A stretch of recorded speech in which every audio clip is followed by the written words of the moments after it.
भगवान करण साध्य नहीं है।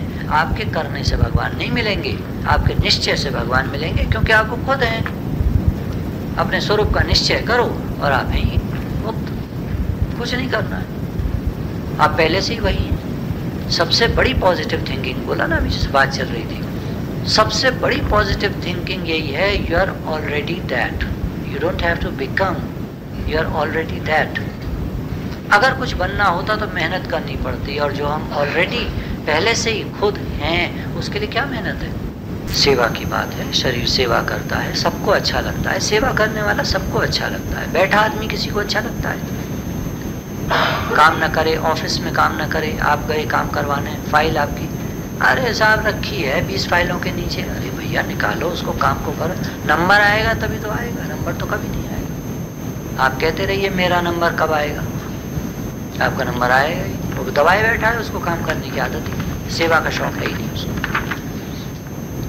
प्रकृति सेवा कर रही है, बता रहे हैं 15 दिन से यहाँ बारिश हो रही है लगातार, आप आए, आपकी प्रकृति सेवा कर रही है, और आने को फिर आ जाए, मौज है, कहेगी क्यों, क्या एक ही तरह से रहना चाहते हो, मैं सब मौज दिखाऊंगी, बर्फ भी पड़ जाए सामने तो कौन सी मुश्किल है, भगवान सब कर सकते हैं। जब लाल फूल के पेड़ पर सफ़ेद फूल खिला सकते हैं तो वो क्या नहीं कर सकते। स्वामी रामकृष्ण परमहंस से एक आदमी ने कहा ना, आपके आश्रम के बाहर ही लाल फूल का पेड़ है, जवा कुसुम का, क्या इस पर सफ़ेद फूल आ सकते हैं? बोला हाँ आ सकते हैं, क्यों नहीं आ सकते, उनकी मौज है।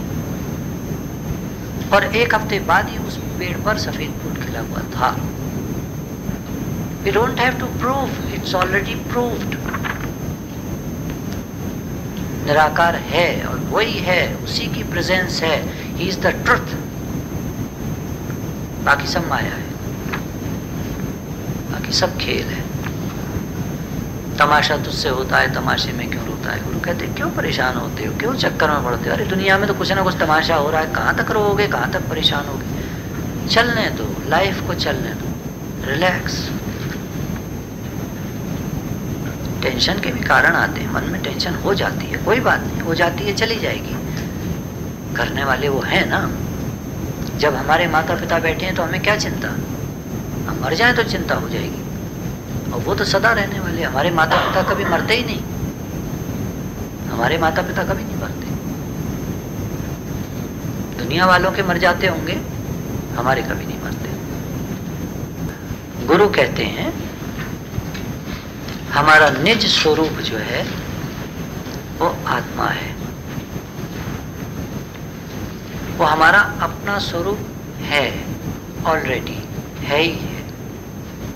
बनना नहीं है हमको आत्मा, पाना नहीं है, दर्शन नहीं करना है, कुछ नीली पीली लाइट नहीं दिखाई देगी, कोई करामात नहीं होगी, कोई सीन नहीं निकलेंगे, कोई चमत्कार नहीं होगा, कोई सिद्धि रिद्धियाँ सिद्धियाँ नवनिधियाँ कुछ नहीं। आप आत्मा पहले से ही हैं।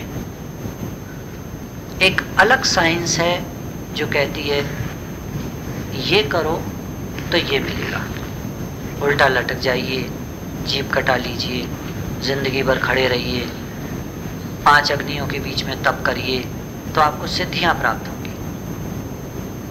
उन सिद्धियों की कीमत है 4 आना। 4 आना रुपए में 4 आना नहीं, आजकल का 4 आना, जिसको भिखारी भी नहीं लेता कोई, क्योंकि उन सिद्धियों से मुक्ति नहीं होती इसलिए। और वो सिद्धियां उस सिद्ध को बाद में खा जाती हैं, दुखी कर देती। तो ये गुरु का उपदेश है, संतों सो निज स्वरूप हमारा, साधकों सो निज स्वरूप हमारा आत्मा। जहां जाए फिर जीव ना आवे, भाव सागर की धारा। जिसको पाने के बाद दोबारा इस जन्म मरण के चक्कर में नहीं आना पड़ता, वो हमारा आपका अपना स्वरूप आत्मा। सूर्य चंद्र तहां प्रकाशित नहीं, नहीं नभ मंडल तारा।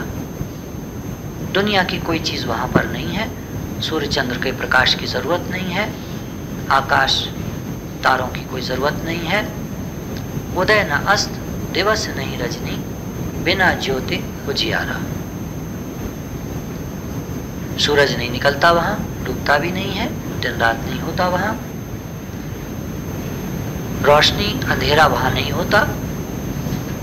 वो हमारा आत्म तत्व निराकार चेतन सदा है ही है, ज्यों का त्यों। 5 तत्व गुण 3 नहीं, वहां नहीं कोई सृष्टि पसारा। 5 तत्व पृथ्वी जल अग्नि वायु आकाश, इनसे आत्मा का कोई संबंध नहीं है। गुण 3 नहीं, सतोगुण रजोगुण तमोगुण, ये वहां नहीं है। नहीं कोई सृष्टि पसारा, कोई सृष्टि का पसारा वहां नहीं है। आत्मा ज्यों का त्यों है ही है और वो हमारा निज स्वरूप है। तहा नहीं माया कृत प्रपंच, लोक कुटुंब परिवारा।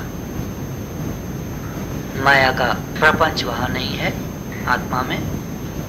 लोक, ये लोक, पृथ्वी लोक, पाताल लोक, आकाश लोक यानी स्वर्ग लोक वहां नहीं है। कुटुंब परिवार वहां नहीं है। क्षुधा तृष्णा नहीं, शीत उष्ण तहा न सुख दुख संचारा। वहां भूख प्यास, सर्दी गर्मी, सुख दुख नहीं है। वो निराकार तत्व में ये सब बातें नहीं है। आदि न व्याधि कुछ नहीं, पाप पुण्य विस्तारा।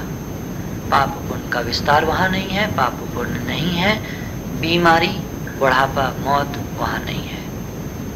ऊंच नीच कुल की मर्यादा नहीं, नहीं आश्रम वर्ण विचारा। ऊंचे नीचे कुल की मर्यादाएं वहां नहीं है। आश्रम वाले वहां नहीं है। हम गृहस्थी वानप्रस्थी ब्रह्मचारी सन्यासी, वहां कोई आश्रम नहीं है, कोई वर्ण विचार नहीं है। शूद्र हैं, वैश्य हैं, क्षत्रिय हैं, ब्राह्मण हैं, ये सब वहां कुछ नहीं है। अधर्म धर्म तहां कुछ नहीं, नहीं संयम नियम आचारा। धर्म अधर्म, ये धर्म है ये अधर्म है, ये करो ये नहीं करो, वहां कुछ नहीं है। संयम नियम आचार विचार, ये करना चाहिए ये नहीं करना चाहिए, ये ठीक है ये गलत है, ये आत्मा में कुछ नहीं है। अति अभिराम धाम अति उत्तम, शोभा जासु अपारा। वहाँ आनंद है, अभिराम है, शांति है। वहाँ अति उत्तम शोभा है ज्ञानवान की, और उसका जो आचरण है या जो शोभा है उसकी महिमा अनंत है, अपार है। ऐसा नहीं कि ज्ञानी को डूज एंड डोंट्स नहीं होते तो चाहे जो कुछ करता है, नहीं, उसको पूरा संयम होता है। कहें सदगुरु सुनो भाई साधु, 3 लोक से न्यारा, तीनों लोकों से न्यारा हमारा आपका वास्तविक स्वरूप सदगुरु बताते हैं। संतों सो निज स्वरूप हमारा, साधकों सो निज स्वरूप हमारा। तो जो हमारा वास्तविक स्वरूप है आत्मा, वो हमें सदगुरु ने बताया कि हम कौन हैं। हम अपने को ये शरीर करके मानते थे, ये शरीर नहीं, हम इससे अलग आत्म तत्व हैं। तो इसका आप विचार करेंगे, माइंड की एक खासियत है, अपनी तरफ से वो आपको कुछ नहीं बताएगा, खुद चलता रहेगा वो बात अलग है, और आपको बताएगा कुछ नहीं। आप जो सुनेंगे वो डाल लेगा, सबकॉन्शियस माइंड में चला जाएगा। वो नहीं कहेगा क्या ठीक है क्या गलत है। फिल्टर तब लगा हुआ है जब वो जा रही है बात अंदर। कॉन्शियस जागृत है, ये काम करूं नहीं करूं, लेकिन एक बार आपने कर लिया फिर कुछ नहीं, ये कुछ नहीं बोलेगा। अब तो जब कर्म का फल निकलेगा तब सामने आएगा। तो जब कुछ करें या सोचें तब फिल्टर लगाइए, ये क्या अंदर जा रहा है, कूड़ा करकट दुनिया की बात है, बेकार की बात है। छान कर अंदर जाने दीजिए, पानी पीजिए छान के, ये तो सब कहते हैं, ये छान के पियो, चाय छान के पियो, ये करो वो करो, मगर सुनो भी छान कर। सुनो मतलब अंदर जाने दो छान कर, ये कोई नहीं बताता, ये गुरु ही बताते हैं। तो ज़्यादा से ज़्यादा ज्ञान की बात सुनिए, उसको अंदर ले जाइए। बाकी हंसी मजाक ये सब चलता रहता है, गुरु भी कराते रहते हैं ताकि भारी ना हो जाएं, हल्कापन रहे, खुश रहें, वो सब चलता रहता है। लेकिन हमारा जो मेन उद्देश्य है वो है स्वरूप की निष्ठा, पक्का हो जाना। ठीक है, ज्ञान ऐसा हो जो प्रैक्टिकल में हो। आप कम ध्यान करिए, थोड़ा ध्यान करिए, सुबह कर लीजिए, दोपहर, शाम, रात। हम लोग जैसे बताते हैं 2-2 मिनट का निर्विकल्प होके, 2 मिनट में बड़ा अच्छा ध्यान लगता है। आप बिल्कुल निर्विकल्प होके बैठ जाइए, अभी बैठ जाइए 2 मिनट।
घंटा 2 घंटा बैठने का कोई लाभ नहीं है। अगर मन चलने लगा तो आप बैठे 2 मिनट के लिए, आपको एकदम ध्यान आया, अरे गैस पे कुकर रखा है, सीटी बज गई, आप उठ जाइए। किसी को दिखा थोड़ी रहे हैं आपके ध्यान कर रहे हैं, कोई शो ऑफ है ही नहीं। ये तो आप अपने लिए बैठे थे, किसी और के लिए थोड़ी बैठे थे। कुकर को बंद कर दिया, आके फिर बैठ गए 2 मिनट के लिए, काम हो गया, 2 मिनट के लिए बैठ गए। दोपहर को लेटे हैं, 2 मिनट के लिए बिल्कुल निर्विकल्प होकर लेट गए। फिर दिमाग कब चलने लगा कोई बात नहीं, लेटे तो हैं ही, आराम मिल रहा है। शाम को उठे, आप चाय वा बनाई, जो भी घर का काम है, या दफ्तर से आप आए, जेंट्स लोग हैं बिजनेस से, दफ्तर से, जब भी जो भी टाइम है आने का, आए, अपना कपड़े वपड़े चेंज किए, मुँह हाथ धोया, 2 मिनट के लिए एकांत में बैठ गए। बच्चों ने कहा क्या पापा आप आते ही बैठ गए, ये वो, कोई चलो बेटा क्या कह रहे हो, चलो। हमें आग्रह थोड़ी है, हमें कोई परेशानी नहीं है, हमें बैठकर ध्यान करवाया ही नहीं कभी गुरु ने।